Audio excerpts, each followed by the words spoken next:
Be careful. My back isn't as good as it once was.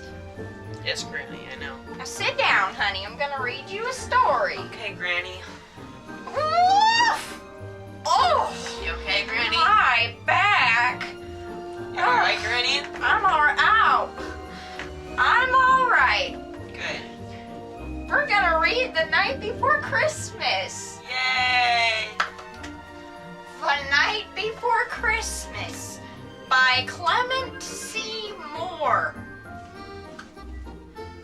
'Twas the night before Christmas, when all through the house not a creature was stirring, not even a mouse.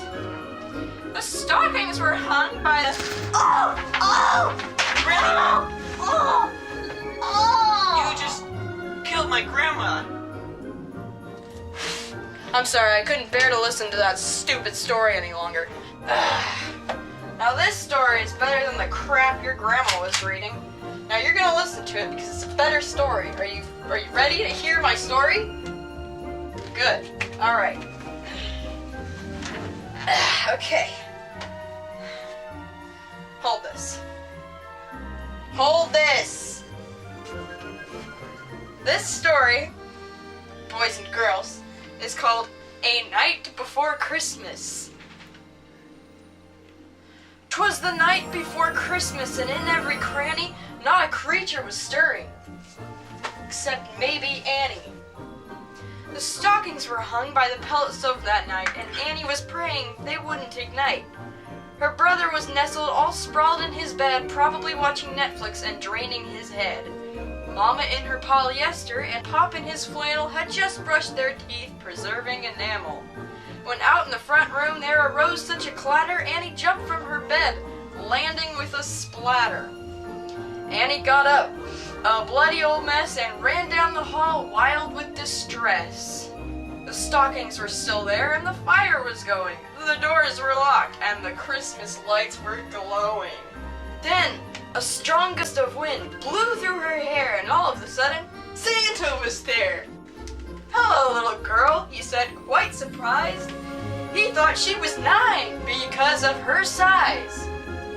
Annie tried to scream, but calm Santa remained, and he tried to keep her quiet by guessing her name.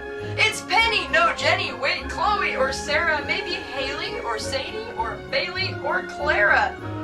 He just couldn't remember, and there were oh so many. Then he finally got it. "You must be Annie!" Annie was silent, quieter than a bug. Then she remembered she was covered in blood. So down the hall Annie she flew with a gash in her side that was oozing red goo.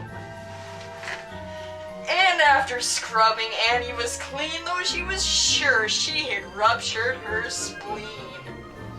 Just then, Ben awoke, opening the door in his jammies, and he was clutching his very best friend, Lammy.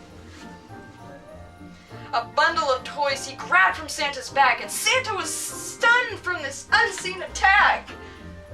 Ben ran away, sack in his hands, and Santa collapsed like a big bag of sand. Then from the other room, Ben gave a shout. "What the heck is this?" he said with a pout. Santa's bag, it seemed, was filled with girl goodies like glitter, purses, and bright pink hoodies.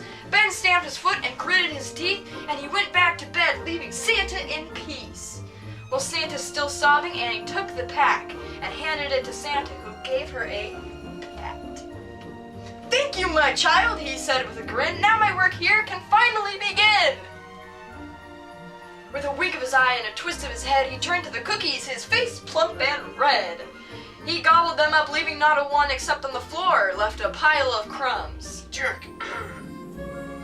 He turned to the stockings, filling each one up, and Annie was quiet so as not to disrupt. Santa turned around with a big bag of coal, then gave it to Annie, the jolly old troll. "This year you have been quite a brat," Annie heard him exclaim as he gave her his hat. "I was going to give you this, but since you were nice, I won't give you coal.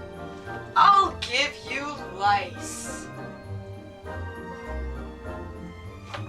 All right, good night, my sweet angel.